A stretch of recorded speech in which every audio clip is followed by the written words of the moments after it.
Halo anak-anak, selamat pagi. Bagaimana kabarnya hari ini?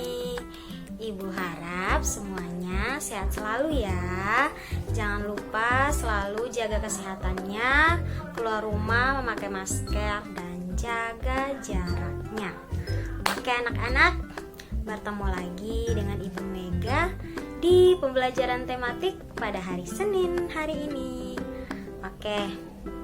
Setelah kemarin kita menyelesaikan subtema 2 dari pembelajaran 1 sampai pembelajaran 6, hari ini kita lanjut ke subtema yang baru, yaitu subtema 3 ya. Jadi hari ini kita masuk ke subtema 3 mulai dengan pembelajaran 1. Oke anak-anak, yang punya buku LKS silakan dibuka buku LKS-nya halaman 68. Nah, di subtema 3 ini kita belajar tentang bersyukur atas keberagaman. Oke. Kita mulai dari pembelajaran 1 dan marilah kita mulai pembelajarannya. Oke, baiklah anak-anak, sekarang kita langsung mulai ya. Silakan dibuka buku halaman 68. Seperti biasa, bagi anak-anak yang belum punya buku LKS-nya, Ibu akan mengirimkan foto materi kita pada hari ini ya. Oke, bagi yang punya, yang menyimak video pembelajaran sambil membuka bukunya ya, biar ketika Ibu membahasnya kalian bisa langsung melihat langsung di buku. Oke, sekarang silakan buka halaman 68. Kita masuk subtema 3, bersyukur atas keberagaman. Nah, Ibu mau baca dulu nih bagian atasnya ya.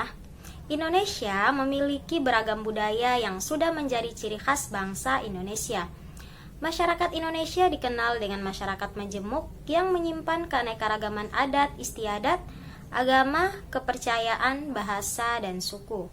Selain itu, keanekaragaman Indonesia juga terdapat dalam makanan. Setiap daerah di Indonesia mempunyai ciri khas makanan masing-masing. Setiap makanan mempunyai keunikan sendiri-sendiri. Oke, kita masih belajar berkaitan dengan indahnya kebersamaan tentang perbedaan dalam keberagaman ya. Jadi di Indonesia ini tidak hanya agama, suku, ras, dan budaya yang berbeda, bahasa daerah maupun yang akan kita bahas hari ini yaitu tentang makanan khas daerah juga berbeda-beda ya anak-anak. Nah baiklah, kita masuk di pembelajaran 1. Silakan lihat di bagian bawah.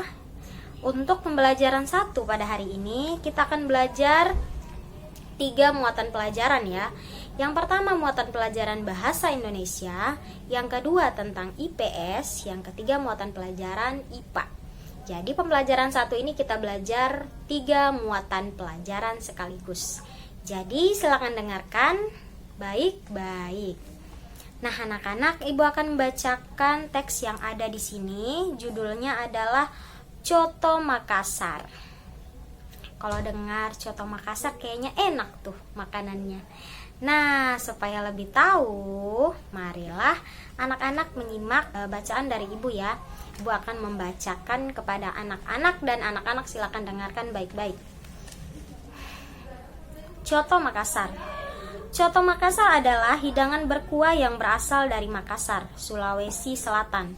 Setiap jalan di kota Makassar, kita mudah menemukan warung-warung yang menyediakan coto Makassar. Rasa hidangan di setiap warung memang hampir sama, tapi yang membuat berbeda adalah bumbu tambahan yang diberikan oleh masing-masing pedagangnya. Coto Makassar berbahan dasar daging sapi, ditambah dengan jeroan sapi berupa paru, hati, usus, jantung, dan babat. Sementara bumbu kuahnya yang merupakan perpaduan sejumlah rempah-rempah dan gilingan kacang tanah yang sudah digoreng. Enak tidaknya hidangan ini memang sangat bergantung pada bumbu kuahnya. Ramuan rempah-rempah yang terdiri atas 40 jenis dimasak di kuali tanah liat yang disebut dengan korong buta atau uring buta. Jadi kuali yang digunakan untuk memasak dipercaya ikut juga mempengaruhi rasa coto Makassar. 40 jenis rempah itu diantaranya adalah kacang tanah, kemiri, cengkeh, pala, serai yang ditumbuk halus, lengkuas, merica, bawang merah, bawang putih, jintan, ketumbar merah, ketumbar putih, jahe, laos, daun jeruk purut, daun salam, daun kunyit, daun bawang, daun seledri, lombok merah, lombok hijau, gula tala, asam, kayu manis, garam, pepaya muda untuk melembutkan daging, dan kapur untuk membersihkan jeroan.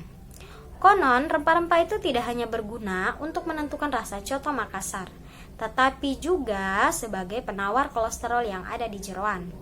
Coto Makassar biasanya disantap dengan ketupat atau burasa dan dilengkapi dengan sambal tauco. Penggunaan tauco ini memperkuat dugaan kalau makanan ini dipengaruhi oleh makanan Tiongkok yang sudah dikenal pada abad ke-16. Diduga juga kalau coto Makassar sudah ada sejak Somba Opu, pusat kerajaan Goa yang pernah berjaya pada tahun 1538. Nah, oke, seperti biasa dari teks bacaan yang sudah Ibu baca dan yang sudah anak-anak dengarkan baik-baik, seperti biasa Ibu akan bertanya kepada anak-anak. Dari teks yang sudah Ibu baca tadi, kira-kira apa yang kalian ketahui? Kira-kira isi dari teks bacaan tersebut apa sih? Ada yang tahu? Oke, Ibu akan menjelaskan ya. Nah, teks bacaan yang Ibu baca dan sudah kalian dengarkan sama-sama tadi adalah tentang coto Makassar. Bagaimana pembuatan coto Makassar itu, rempah-rempah yang dibuat menghasilkan coto Makassar yang sangat enak. Coto Makassar itu merupakan makanan khas daerah Makassar, Sulawesi Selatan.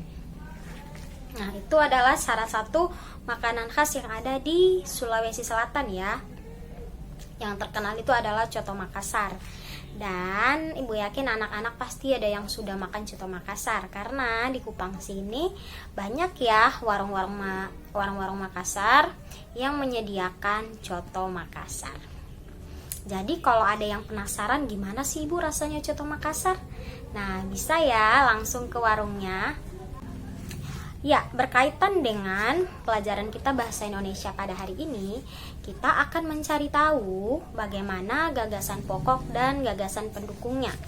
Ya, seperti sudah Ibu jelaskan, gagasan pokok itu adalah gagasan utama yang ada dalam paragraf, yang ada dalam teks bacaan tersebut.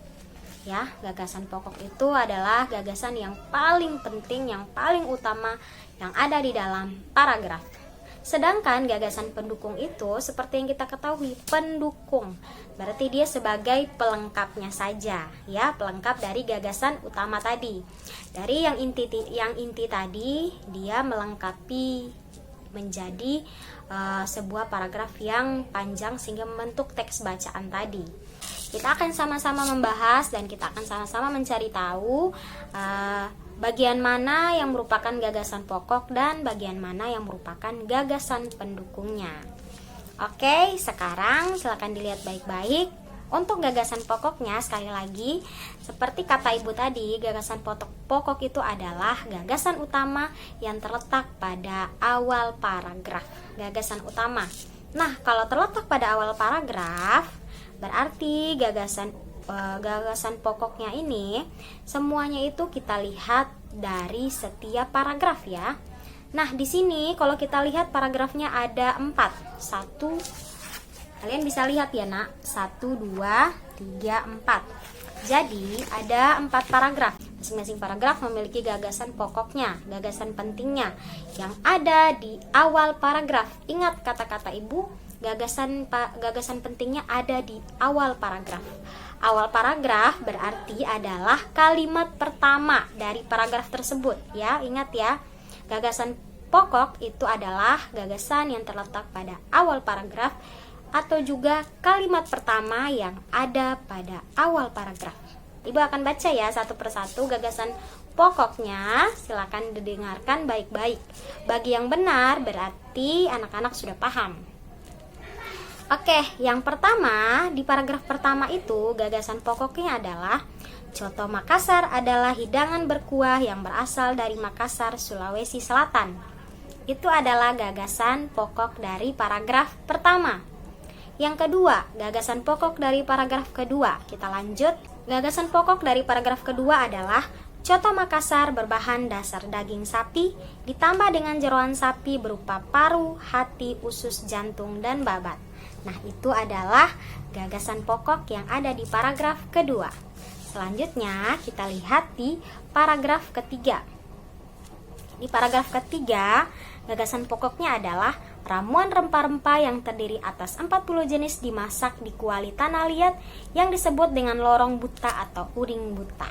Nah, itu adalah gagasan pokok yang ada di paragraf ketiga.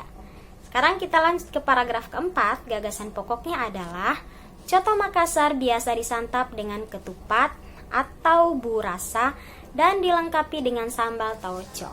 Nah, itu adalah gagasan pokok yang terdapat pada paragraf keempat. Berharap dari penjelasan ini anak-anak paham ya gagasan pokok itu apa. Sekarang kita lanjut membahas tentang gagasan pendukung. Nah, sekarang kita akan sama-sama mencari tahu kira-kira di mana letak gagasan pendukung tadi. Ingat yang seperti Ibu bilang tadi, ketika gagasan utama itu terletak pada awal paragraf atau awal kalimat dari setiap paragraf, maka gagasan pendukung itu adalah pelengkap. Jadi setelah gagasan utama itu adalah gagasan pendukung. Jadi gagasan pendukung itu lebih banyak daripada gagasan utama karena intinya itu terletak di awal paragraf, di awal kalimat, dan gagasan pendukung itu sebagai pelengkap yang mendukung, yang menjelaskan lebih rinci berkaitan dengan gagasan utama tadi. Nah, kira-kira di mana letaknya? Kita lihat sama-sama ya. Kita bahas sama-sama. Tadi sudah dengarkan semua gagasan pokoknya masing-masing paragraf, ada 4 paragraf. Sekarang kita akan membahas sama-sama gagasan pendukungnya. Untuk paragraf pertama, gagasan pendukungnya dimulai dari kalimat setiap jalan di Kota Makassar. Dilihat baik-baik ya di bukunya sambil disimak bukunya. Sambil dengarkan Ibu menjelaskan di video pembelajaran ini, anak-anak juga sambil membuka bukunya untuk mencari tahu gagasan pokoknya. Jadi ketika Ibu baca, anak-anak sudah langsung cari, oh iya betul di sini gitu ya. Jadi buka bukunya ya anak-anak. Gagasan pendukung dari paragraf pertama itu dimulai dari kalimat setiap jalan di Kota Makassar, kita mudah menemukan warung-warung yang menyediakan coto Makassar. Rasa hidangan di setiap warung memang hampir sama, tapi yang membuat berbeda adalah bumbu tambahan yang diberikan oleh masing-masing pedagangnya. Itu adalah gagasan pendukung untuk paragraf pertama. Kira-kira paragraf kedua, apa gagasan pendukungnya? Nah, gagasan pendukung untuk paragraf kedua adalah dari kalimat sementara. Sementara bumbu kuahnya merupakan perpaduan sejumlah rempah-rempah dan gilingan kacang tanah yang sudah digoreng. Enak tidaknya hidangan ini memang sangat bergantung pada bumbu kuahnya. Itu adalah paragraf pendukung dari gagasan pendukung dari paragraf kedua. Untuk paragraf ketiga, gagasan pendukungnya dimulai dari jenis kuali yang digunakan untuk memasak dipercaya ikut juga mempengaruhi rasa coto Makassar, dan dilanjutkan sampai kalimat terakhir. Kalimat terakhir itu tetapi juga sebagai penawar kolesterol yang ada di jeroan. Nah, itu adalah gagasan pendukung yang terdapat di paragraf ketiga. Dan untuk paragraf keempat, gagasan pendukungnya dimulai dari penggunaan tauco ini memperkuat dugaan kalau makanan ini dipengaruhi oleh makanan Tiongkok yang sudah dikenal pada abad ke-16. Diduga juga kalau coto Makassar sudah ada sejak Somba Opu, pusat kerajaan Goa yang pernah berjaya pada tahun 1538. Itu adalah gagasan pendukung yang terdapat pada paragraf keempat. Nah, Ibu harap penjelasan Ibu anak-anak bisa paham, dan bagi anak-anak jika belum kurang paham nanti bisa diulangi lagi ya video pembelajaran Ibu agar lebih mudah mengerti. Sekarang kita lanjut ya, kita lanjut ke muatan pelajaran IPS. Muatan pelajaran IPS seperti biasa, seperti yang sesuai dengan judulnya ya, bersyukur atas keberagaman. Kita akan mengenal berbagai macam makanan khas daerah dari yang ada di Indonesia, makanan khas daerah yang ada di Indonesia. Indonesia itu dikenal dari beragamnya suku budaya dan juga makanan khas daerahnya juga beragam. Oke, sekarang kita bahas sama-sama ya anak-anak. Di sini ada teksnya. Ibu bacakan yang bagian awalnya ya anak-anak. Keberagaman makanan di Indonesia. Indonesia merupakan negara kepulauan yang memiliki 34 provinsi. Setiap provinsi memiliki makanan khas daerah masing-masing. Dalam satu provinsi mungkin ada puluhan bahkan ratusan makanan khasnya. Namun dari banyaknya makanan khas tersebut, tentu hanya beberapa saja yang terkenal secara nasional bahkan internasional. Nah, di sini ada beberapa contoh ya anak-anak. Ada 3 contoh. Yang pertama adalah mie Aceh. Mie Aceh itu adalah seperti nama makanannya ya. Kita sudah langsung tahu kalau ini berasal dari mana ya.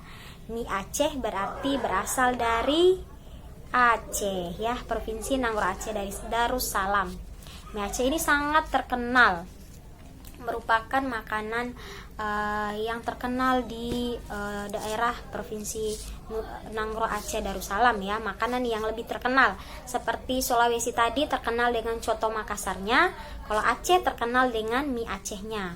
Kalau empempe yang kedua, empempe itu makanan tradisional yang berasal dari Palembang ya. Ya, Palembang itu Sumatera Selatan ya. Jadi empempe itu merupakan makanan yang khas, makanan yang sangat terkenal di Palembang. Kalau mie Aceh terkenal di Aceh, coto Makassar terkenal di Makassar, maka empempe terkenal di Palembang. Nah, yang keempat adalah yang keempat sih? Yang ketiga ya anak-anak, maaf ya. Yang ketiga itu makanan khas dari Lombok, yaitu ayam taliwang. Ya, ayam taliwang ini merupakan makanan khas berasal dari Lombok NTB.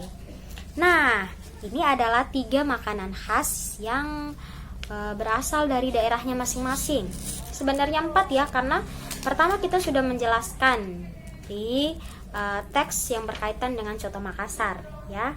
Ada makanan khas dari Makassar, Sulawesi Selatan ya. Sulawesi Selatan terkenal dengan coto Makassarnya, Aceh terkenal dengan mie Acehnya, Palembang terkenal dengan empempeknya, dan Lombok terkenal dengan ayam taliwangnya.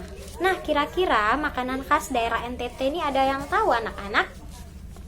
Nah, anak-anak juga perlu tahu ya makanan khas daerah kita, daerah NTT.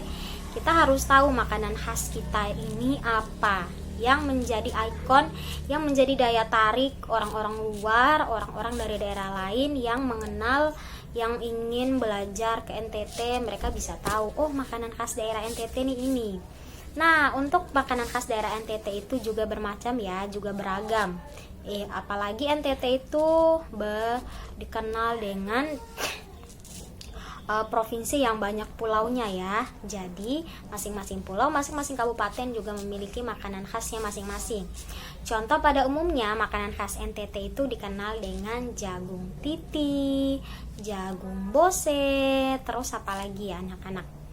Kalau di daerah ibu, daerah Ende itu ada dinamanya ubi cincang. Ya, itu adalah makanan khas yang ada di daerah Kabupaten Ende. Ada ubi cincang. Nah, itu merupakan makanan khasnya. Kalau di daerah sini ibu juga dengar makanan khasnya tadi seperti yang ibu sebutkan ya, ada jagung titi, ada jagung bose, itu adalah makanan khas yang ada di daerah NTT. Nah, kira-kira kalau anak-anak tahu, anak-anak bisa ya menyebutkan banyak lagi. Ya, ibu yakin anak-anak juga pasti tahu ya makanan khas daerah dan kabupatennya masing-masing. Karena di daerah NTT ini makanan khasnya juga beragam sekali. Nah, karena beragam itulah makanya kita bersatu. Kita tidak boleh terpecah belah. Kita harus terus bersatu ya anak-anak. Jadi dari makanan khas tersebut, itu yang membedakan kita dari negara-negara lain. Kita punya beragam makanan khas yang membuat itu menjadi ciri khas bangsa Indonesia, yang berbeda tapi tetap satu. Nah, dari makanan khas tersebut ya, kalau kita berteman dengan orang yang berbeda daerah tadi, seperti orang Jawa berteman sama orang NTT. Nah, orang Jawa bisa tahu, oh makanan khas NTT nih yang seperti ini ya. Ternyata makanan khasnya orang NTT jagung bose, berarti bisa makan nih jagung bose. Terus orang NTT juga bisa tahu nih makanan khas orang Jawa. Banyak ya makanan khas orang Jawa, seperti yang sudah biasa kita lihat itu yang dijual-jual itu ada gado-gado, ada ketoprak, ada apalagi ya, ada soto Betawi. Nah, itu beragam ya. Nah, kita bisa tahu ketika kita belajar, ketika kita saling kenal mengenal dan berteman dengan teman-teman yang di luar dari daerah NTT. Itu merupakan contoh-contoh makanan khas yang berada di beberapa daerah di Indonesia ya anak-anak. Dari situ ketika kita keliling di beberapa daerah di Indonesia, kita bisa langsung mencicipi makanan khas dari daerah tersebut. Ibu harap anak-anak bisa paham apa yang Ibu sampaikan ya, yang berkaitan dengan makanan khas daerah Indonesia. Lanjut ke materi kita selanjutnya, yaitu muatan pelajaran IPA. Oke, muatan pelajaran IPA kali ini kita akan belajar tentang benda-benda yang menyerap dan memantulkan bunyi. Pekan kemarin kita sudah belajar mengenal bunyi. Sekarang kita lanjut mengenal benda-benda yang menjadi penyerap atau peredam bunyi dan benda-benda yang memantulkan bunyi. Nah, sekarang Ibu akan bacakan penjelasannya ya. Silakan didengarkan baik-baik ya anak-anak. Benda yang menyerap dan memantulkan bunyi. Suara atau bunyi yang berasal dari sumber bunyi dapat merambat melalui media udara. Ketika merambat ke tempat lain, bunyi dapat mengenai benda-benda di sekitarnya. Bunyi yang mengenai permukaan suatu benda dapat dipantulkan ataupun diserap. Apabila mengenai benda keras dan licin, bunyi akan dipantulkan oleh benda tersebut. Sebaliknya, bunyi akan diserap oleh benda dengan permukaan yang lunak. Beberapa contoh benda yang dapat menjadi pemantul bunyi diantaranya permukaan dinding batu atau semen, besi, kaca, keramik, dan seng. Benda-benda tersebut merupakan benda padat dengan konstruksi keras dan bersifat memantulkan bunyi. Sedangkan beberapa contoh benda di sekitar kita yang menyerap bunyi, antara lain kain, karet, busa, gabus, karpet, dan wol. Benda-benda ini juga disebut sebagai benda peredam bunyi karena karakteristiknya yang menyerap bunyi. Nah, dari penjelasan ini kita ketahui bahwa ada beberapa benda-benda yang merupakan benda yang memantulkan dan benda yang menjadi peredam bunyi. Benda yang memantulkan tadi diantaranya adalah permukaan dinding batu atau semen, besi, kaca, keramik, dan seng. Benda-benda itu merupakan benda yang memantulkan bunyi. Sedangkan benda-benda yang menjadi penyerap atau peredam bunyi itu antara lain adalah karet, busa, gabus, karpet, dan wol. Benda-benda tersebut merupakan benda-benda yang merupakan peredam bunyi. Nah, Ibu punya percobaan ya. Ibu akan menampilkan sebuah percobaan biar anak-anak langsung paham ya. Jadi silakan disimak baik-baik percobaan tentang benda yang menyerap dan memantulkan bunyi. Silakan disimak ya anak-anak. Pemantulan dan penyerapan bunyi.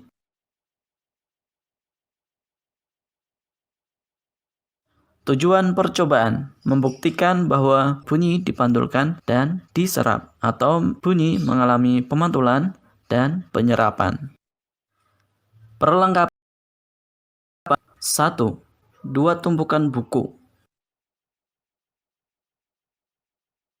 Piring logam atau seng, piring porselen atau kaca, busa, jam atau arloji, 2 tabung kertas, dan satu lagi papan kayu.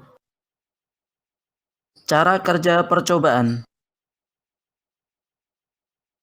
1. Susun tumpukan buku sama tinggi dan rata. 2. Susun tabung kertas miring di atas tumpukan buku. 3. Cek detak arloji. Apakah kamu mendengarkan detak arloji? 4. Masukkan arloji di salah satu tabung kertas. Langkah yang kelima, pasang papan kayu di pertemuan kedua tabung kertas. Dengarkan pada salah satu sisi tabung kertas. Apakah kamu mendengarkan detak arloji?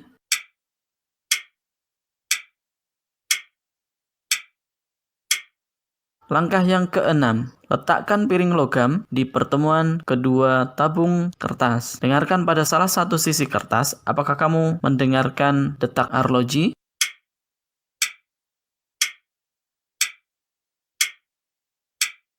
Langkah ketujuh, ganti piring logam dengan piring porselen atau piring kaca. Dengarkan kembali apakah ada detak arloji di salah satu tabung yang lain.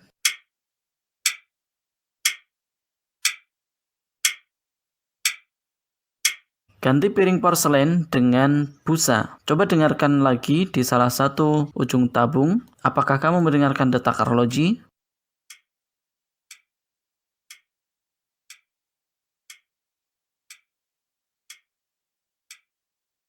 Hasil percobaan. Ketika arloji didengarkan langsung di telinga, akan terdengar bunyi arloji yang kencang.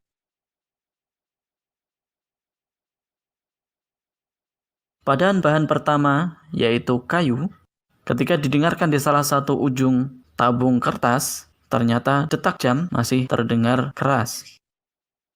Ketika menggunakan piring seng, detak arloji masih terdengar keras. Ketika menggunakan piring porselen atau kaca, detak arloji masih terdengar keras. Ketika menggunakan busa, detak arloji terdengar sangat lemah. Kesimpulan percobaan. Bunyi yang dihasilkan dari detak arloji akan dipantulkan melalui zat padat yang kerapatannya tinggi, yaitu di sini papan kayu, piring seng, dan piring porselen. Sedangkan ketika menggunakan busa, bunyi dari detak jam, detak arloji hanya sedikit yang terpantulkan. Ini berarti ada bunyi yang terserap ke dalam busa. Maka terbukti bahwa bunyi itu mengalami pemantulan dan penyerapan. Baiklah anak-anak, setelah kalian menyimak video percobaan yang berkaitan dengan benda-benda yang menyerap dan memantulkan bunyi, Ibu harap anak-anak sudah bisa paham ya apa yang disampaikan dan dijelaskan di video pembelajaran tersebut. Bagaimana benda-benda ketika kita memasangkan benda-benda yang memantulkan bunyi, maka detakan jarum jam tersebut terdengar sangat kuat karena benda-benda tersebut bisa memantulkan bunyi. Sebaliknya, ketika ditaruh dengan busa, maka detakan jarum jam terdengar sangat kecil karena kita tahu bahwa benda tersebut bisa meredam bunyi. Nah, itu adalah percobaan tadi yang sudah sangat jelas bahwa benda-benda tersebut merupakan benda-benda yang memantulkan bunyi. Dan benda-benda yang tadi seperti busa, wol, gabus, karpet itu adalah benda-benda peredam bunyi atau menyerap bunyi ya anak-anak. Ibu harap anak-anak sudah bisa paham ya dari penjelasan ibu dan juga percobaan tadi. Ibu harap anak-anak sudah bisa paham ya materi kita hari ini, yaitu yang pertama tadi bahasa Indonesia tentang paragraf pendukung dan paragraf pendukung, gagasan pokok dan gagasan pendukung, makanan khas daerah dan juga bunyi. Ibu harap anak-anak sudah bisa paham ya apa yang ibu sampaikan. Baiklah anak-anak, demikian ya pembelajaran kita pada hari ini, supaya anak-anak lebih paham dan supaya juga ibu tahu apakah anak-anak itu sudah paham atau belum. Maka selanjutnya kita akan mengerjakan latihan soal ya. Nah, latihan soal kita seperti biasa di buku LKS halaman 72 sampai 73 untuk pembelajaran 1 ya. Jadi subtema 3 pembelajaran 1, anak-anak silakan mengerjakan tugasnya di halaman 72 sampai halaman 73. Ada pilihan ganda 5 nomor dan juga isiannya 5 nomor. Latihan soal ini gunanya supaya ibu tahu anak-anak sudah bisa paham atau belum materi yang ibu sampaikan, dan ibu harap juga setiap materi yang ibu sampaikan anak-anak bisa paham ya. Dan ketika anak-anak paham, anak-anak sudah bisa mengerjakan tugasnya. Jika anak-anak tidak paham, maka anak-anak akan sulit untuk mengerjakan tugasnya ya anak-anak. Sekali lagi, tugasnya itu tidak boleh bapak, mama, kakak yang menulis atau mengerjakannya. Anak-anak harus bisa mengerjakan tugasnya sendiri ya anak-anak. Berlatih menulis agar tangannya tidak kaku ya. Ibu harap anak-anak ibu itu bisa mengerjakan tugas, bisa paham apa yang disampaikan. Oke, semangat selalu untuk anak-anak. Sekali lagi bagi anak-anak yang tidak paham, bukan yang tidak paham ya, yang belum paham, silakan diulangi kembali videonya, video pembelajaran yang ibu jelaskan ini ya anak-anak. Dan untuk anak-anak yang belum punya buku LKS, seperti biasa ibu akan mengirimkan foto materi dan juga foto tugasnya. Sekali lagi, ibu sangat berharap anak-anak bisa paham apa yang ibu ajarkan. Demikian pembelajaran kita pada hari ini. Kita tutup dengan doa masing-masing ya. Oke, sampai jumpa lagi di pertemuan kita selanjutnya. Dah.